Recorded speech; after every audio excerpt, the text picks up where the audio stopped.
What's up, y'all? It's Tony back with another episode of the ItsTony Podcast. Thanks for watching. Like, comment, and subscribe. Tell a friend to tell a friend. And we here with a second episode. So we're going to start with music. What I've been seeing on Twitter and TikTok, mad social medias, I've been seeing like Sexy Red, she only sold 28,000 albums. And my question is that a bad thing or a good thing for her? In my opinion, I think it's a bad thing, to be honest, because with all of the Drake cosign, with mad at her songs going everywhere, they go viral all the time. I'm surprised that she couldn't transfer all of that traction into people listening to her album and buying the album. She had Drake on the album, the biggest artist, and it still ain't do nothing. I'm a Joe Budden podcast watcher, so I'll be seeing them talk about streams and how streams translate to album sales for years now. And I'm going to say that, one, that shit is mad confusing.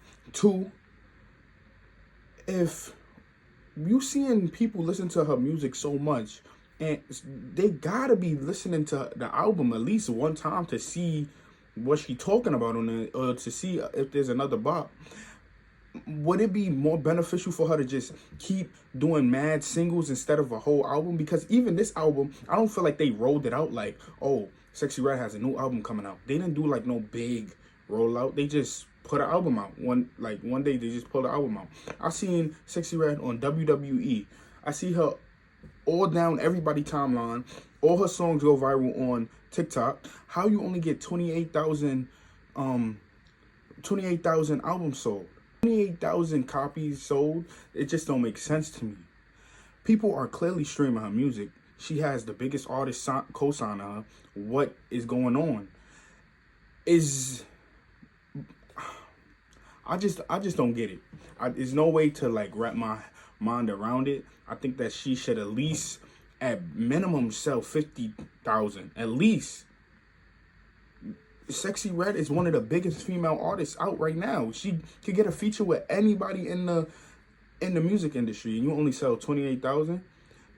Who does that look bad on? Does that look bad on her for the music she put out, or does it look bad on the label or the people backing her? Because to be honest, how can you have a Drake feature? You have two Drake features. All of your songs go crazy. You was just on WWE. It wasn't WWE the main thing. It was NXT, but it was still a good look. And everything she touches, it looks like it goes crazy. So how is it not moving? I'm just confused to how it's not moving. I'm confused to how people aren't buying the album. And to be honest, if we be honest, do the people, anybody that's watching, do y'all buy albums or y'all just stream them? And if you just stream them, do you think that helps the artist, or do you even care to help the artist? As I feel like the people in our generation, I'm 23, so the people in my generation and younger, we don't look to go buy an album. Is that bad on us? Our favorite artists aren't benefiting from us being listeners because we only streaming, we not buying. The older generation, they was buying, so it was just easy for them to add something to their playlist and just listen, and that be it. They had their listeners going out to Best Buy, to wherever they was going to buy songs. Is it better for artists to go back to saying fuck streaming, or is it better for artists right now to have their music go everywhere? They gonna be all over TikTok, but we just not gonna buy an album. I don't know, nobody that I know has ever bought a physical album. They may have streamed their favorite artists over and over, and at the end of the year they show, oh, I streamed such and such for 1,000 something times, but you never bought his album. So how is that really helping him? Or are the numbers being able to translate from stream to album sales good enough so that the label and the artists know that people are actually listening to their music? In my opinion, I would hate to be an artist right now. You could have your music streamed crazy, and you could get a whole bunch of money from your singles going diamond and stuff like that. But at the end of the day, it don't look like people's streams. It don't look, except for Drake, Kendrick, Kanye West, J. Cole, Nicki Minaj, Beyonce, Taylor Swift. Except for those people, and it's a few that I'm missing. Except for those people, it don't look like they're people that are streaming their music and how viral they are is translating to album sales. When I seen that Taylor Swift sold 1,000,000 something copies, I'm like, how? The people in hip hop culture, they say, I believe, but then I'm biased because, of course, hip hop is going to be popular music to me because that's the culture that I am in. But hip hop influences every culture, from pop artists everywhere. They want to grab some of our fans, the hip hop fans. So I'm confused how the biggest hip hop artists aren't selling million as quick as Taylor Swift. I'm not saying they as big as Taylor Swift, but even our biggest artist, Drake, he's not. Y'all think that is a big gap between them? To me, from my visual, I don't think that is a big gap between them. And if she's selling 1,000,000 and whatever in a couple of days, shouldn't Drake be? And if J. Cole, Nicki Minaj, and all these people are right near Drake in the sense of numbers, why are they selling like 200, 300K tops? Why is Beyonce not selling 1,000,000 albums as well? She could sell out stadiums. She could do all of those things. So I'm confused. How is Taylor Swift, as from what I'm seeing, I'm only seeing Taylor Swift be the person that could sell millions of records. One, to me, Taylor Swift don't even got no. But then again, I'm biased. I'll say it, I'm biased. She might be a great artist, but I don't see nothing that Taylor Swift is doing to calculate her getting 1,000,000. None of those albums are classic to me. None of those albums are Good Kid, Mad City. None of those albums are Take Care. None of those albums are any Nicki Minaj or any Beyonce albums that were, to the people in my culture, are way better than the Taylor Swift album. But then that's when you say we are in a niche. And as Taylor Swift, she could come over into our lane and like do a song with Drake or Kendrick or somebody popular over here and take some of our fans, and we'll just give our ears to them. We can't just steal their fans like that. They loyal to their people, to their artists. I'm just confused. I think our big artists should be able to sell 1,000,000 just the way Taylor Swift is. Maybe I'm disillusioned and don't understand that Taylor Swift is just that. But I think that our artists in hip hop culture, in R&B culture, Beyonce, I don't know where Beyonce goes, R&B, pop, I don't know, but she's hip hop. To me, that's hip hop culture. I don't know. I don't want to discredit her or make her feel like she's not as big. Like, hip hop is the culture. It's what's moved, but the numbers don't show because one of our biggest young and up and coming artists, Sexy Red, is not getting, her album sales is not looking like she's one of the biggest new up and coming. But thinking about that, it make me question and say, is Ice Spice a genius for trying to get close to Taylor Swift? I mean, of course she's a genius on, like, of course, try to get those fans, but will I be able to come back to this episode 2 of ItsTony Podcast? Will I be able to come back to this episode and say, oh,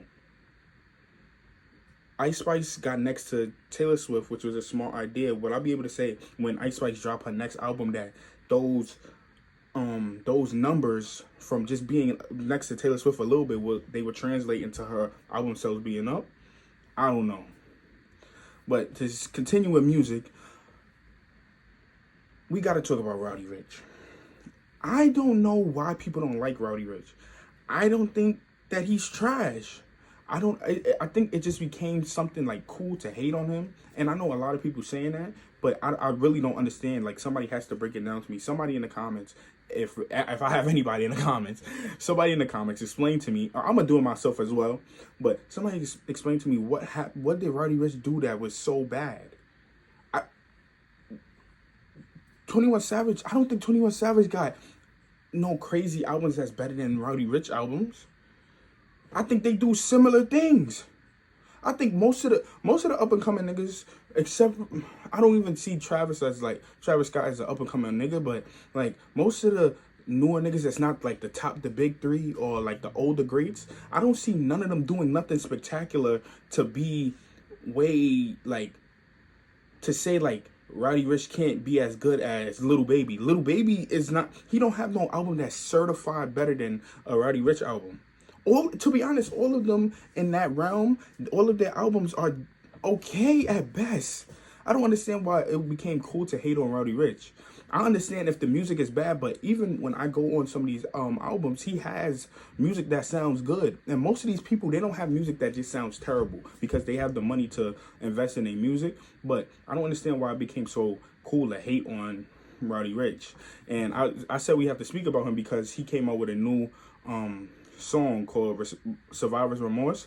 I heard it. It's not nothing crazy to me. It reminded me of the song where he used the choir before. Trapped in the hallway. Some song like that. He had it like that, and it's similar, like him using a choir for both. It's cool. I don't think it's nothing crazy, but I don't think that the Central C and Little Baby song is crazy. But I keep seeing they pushing that song like it's something crazy. Central C he on TikTok showing himself with mad people. Little Baby and Central C did a TikTok together. One, I've never seen Little Baby do no TikTok like to sell his music, which shows that niggas might not be eating like they once were when they was getting gassed. And it made me think about this nigga Little Baby. It was only good when he was being gassed, because even when he was being gassed, he wasn't good to me. But he had a bop, and he had Gunna with him, which helped him a little bit more, like push the gas, because Young Thug is this big Young Thug thing, then Gunna, Little Baby, and then Drake a part of that. Everybody just pushing that music and saying that they good, but he wasn't that good back then to me. The freestyle by Little Baby, that might be one of the last songs I was like, dang, Little Baby was killing, and that's when he first began. His story is more appealing than his music to me. But nevertheless, I don't see people hating on Little Baby albums as much as they hating on the Roddy Ricch album, or saying, like, I see niggas saying this the last chance for Roddy Ricch. Why? Why is this the last chance for Roddy Ricch? His albums, if y'all really listen to them, they not as bad as y'all saying. They not as good as none of the greatest albums. Out of all of the new niggas, like I said, none of their albums is as great as the big three or previous greats. So I don't understand why y'all are putting this bar so hard for him. I don't get that. So hard. I don't understand why y'all putting this bar so high for him. Like, this nigga is... All of them younger niggas are regular. Gunna's album is not that crazy. It just got cool bops. It's not crazy. It's nothing like mind-blowing. Like, he's recreating a whale, or he has a new sound. Everything sounds similar. It's a cool bob your head. That's it. I don't understand why the bar is so high for Roddy Ricch. I just don't understand that. Another person that has a high bar set for them is Meek Mill. Do I understand? I don't understand why Meek Mill is seen as one of those greats. Like, I guess he is in a group of Big Sean, Wale, and Meek Mill is like them. They like the mid three. That's what niggas saying on Twitter. I would say they are the mid three. Like, they're not Kendrick in them, but they're not Kendrick, Drake, and Cole in them, or the greats before. But they good, and I see that Joe is talking about it and talking about how, just talking about the new song that came out, the 5 a.m. in Philly, and he was talking about the title and how, like, he didn't say directly that it's clout chasing, but in my opinion, I would say that it's clout chasing. Timestamp anybody is Drake. Right now, even with it silencing down, it's still the Drake, Kendrick, J. Cole, what are they doing, and the beef thing, right? Why do you choose this time right now to put out 5 a.m. in Philly? Like, you're going to be talking about something related to Drake. I don't know, like, it just, I don't know. I'm a guy that, like, it just make me think type of guy. You keep hearing me saying it. Yeah, it just made me think, like, one, is he doing it for clout? I mean, I guess as an artist, everything you doing is for clout. You want to be viral. You want to be heard by many people. But I feel like it's the difference between chasing clout, like minimum clout, and like chasing clout that's like organic and that can weigh a ton. You feel me? Like, his organic clout is his Twitter. Like, that's what he does. He just says stuff and it goes viral. I feel like if he, like, I know now he's independent.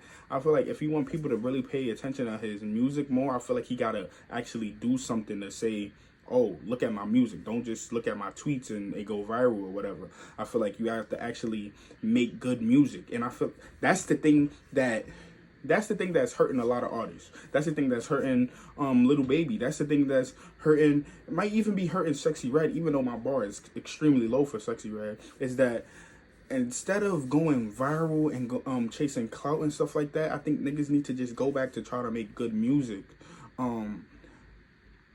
Like, at least try to make good music. So that's why I will always give credit to somebody that's at least trying to be an artist, not just trying to make something that is trendy or, oh, make a caption. I think you should actually try in this music thing. And that's why, unlike a lot of people that I'm seeing, I like the Eminem Houdini song. I'm not saying I'm going to bump that song, but I'm saying I like it because he's trying to, like, go back in his old bag. And even him, he's doing clout chasing things like the Meg bar, which I thought was a good bar. Even though, if you're a battle rap fan like I am, you've heard, like, feet bars, like the feet bars. You've heard Meg bars by niggas that actually sit down and try to craft good bars that nobody's heard before. You've heard these type of bars before. So when he's doing, like, the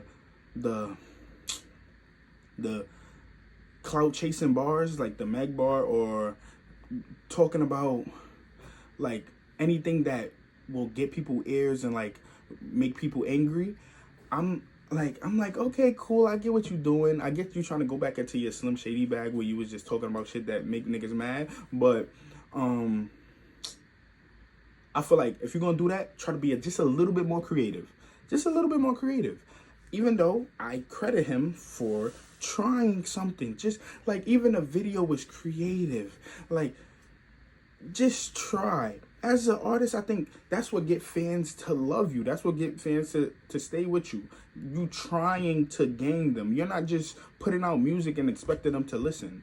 I feel like everything Eminem is doing, I think Meek should try to do. Instead of trying to chase clout by putting a title on your song, 5 a.m. in Philly. Of course, anybody can have a 5 a.m. in anywhere. You could put a time next to where you're from anywhere. Of course, cool. Somebody could say 1 o'clock in New York if they wanted to. But we all know that we all know that the timestamp stuff is Drake. So anytime, and Meek beef with Drake. So it's like, it's too close. Like, why you couldn't just say Midnight Thoughts in Philly? Like, it didn't have to like seem like it was something that involved Drake. But back to the Eminem thing, I think the song was cool. I think the clout chasey bars were cool as well. I think that the album, I fuck with concept albums. I fuck with a nigga having an idea and making a whole album a story. That's what I like. So I would give it a listen. I can't cap. I'm gonna give it a listen. And the Houdini song is not that bad, but you know, every music is subjective. So I'm not gonna put it on my playlist, but I don't think it's terrible. That's just how I feel. Speaking of other things that's in the news, Indiana Fever in WNBA. They played Chicago Sky, so it's basically Angel Reese and Camila Cardoso going against Aaliyah Boston and Caitlin Clark. The big story of this is they feel like people are attacking Caitlin Clark or like being a little rough with her, and I'm saying they probably are. I'm saying they most likely are. I'm saying that if you show me enough footage, they are doing it. My thing is, I would rather Caitlin Clark be like, they doing it and I'm gonna score 30 on them, than like seem like she's crying about it. Or like, I feel like being a victim, it helps her because she has a whole bunch of people that's gonna back her. Just like when Cheryl Swoop said the things about her critiquing her on the next level. She had a whole bunch of people saying, don't be a Cheryl, one of the greatest players in WNBA history and basketball history. I think that she should try to do something different. Just go and play ball and try to be a good player. She scored 10 points in that game, I believe. She had like 5 turnovers. I know she's a rookie, but since the bar is so high, which a lot of you guys did, you have to understand that people see that and are going to hate. Like, I don't understand. The thing I'm not understanding is that hate fuels the world. hate, jealousy, all of that shit rules the world. You don't want to be hated on, so you do certain things. You see somebody having a better life than you, you have some sort of envy or jealousy or hate towards that, and you say, I want to be better than them. Competition has a little bit of hate, like you hate the person you're going against. Why you guys make it seem like this is something new for people to hate on a new player that's coming in? Like, some people in the WNBA feel like is not warranted all of this gas that y'all have given her. They should be able to express that, even if they're going to be a little dirty. I'm not saying to elbow the girl. But be rough with her. It's a physical, competitive sport. Stop babying this girl, bro. And if you guys really watch these games, she's not playing as good as you guys were predicting her to be. You guys predicted that she would go over there and just score 30 and just kill these women because y'all wasn't paying attention to the W. So, as a person that was watching the W before Caitlin Clark was a thing, it's like, this is what y'all get. Y'all propped her up. Now she goes over there and she's playing against grown women and they're being physical and they being chatty to her and they doing all these things. What, are they supposed to lay down and say, young blood, you could just take over the W? Hell no. You wouldn't do that. Nobody would just say, oh, little bro, little sister, oh, you could just lead. No, nigga, you have to earn it. Earn your respect. Just scoring a whole bunch of points in college where they were scared to even guard you. That doesn't just earn you the respect. That earned you, the respect of, I'm going to play you for real and not sleep on you. But that doesn't earn you the respect. Oh, yeah, you just go score 30. Lead the WNBA. Oh, you brung a whole bunch of people to watch. Oh, just lead it. No, it's like you brung a whole bunch of people to watch. Respect that. You did do that. But now it's my time to show why she's not everything y'all propped up to be. Speaking of everything y'all propped up to be, this nigga Deontay Wilder, I never thought he was that. I never thought he was one of those guys, bro. I never liked him as a boxer. And yet again, he loses another boxing match. The nigga got knocked out. But who knows? We don't know this nigga that he's fighting, but he got knocked out. I don't know, bro. I don't know. When it comes to boxing and stuff, I'm definitely not expert on it, but I do know that this nigga Deontay Wilder, all that nigga do is throw power punches, and if they not landing, the nigga is just throwing punches and they look sloppy, bro. I'm sorry to tell the fans of Deontay Wilder this, but that nigga is cooked. And, of course, y'all niggas wanted to see Anthony Joshua versus Deontay Wilder. I did too, I'm not going to lie. But I thought Anthony Joshua beat him. That's just my opinion. So none of the stuff that's happening to Deontay Wilder is making me say, oh, I'm feeling to see him versus Anthony Joshua. Anthony Joshua lost a fight too. But I still think he's better than Deontay Wilder by a long mile, bro. Deontay Wilder hasn't looked good in fights, like a whole bunch of fights, bro. No, he's garbage to me. But thank y'all for watching. This is episode 2 of the ItsTony Podcast. Hope you guys come back for episode 3. Like, comment, and subscribe. Tell a friend to tell a friend.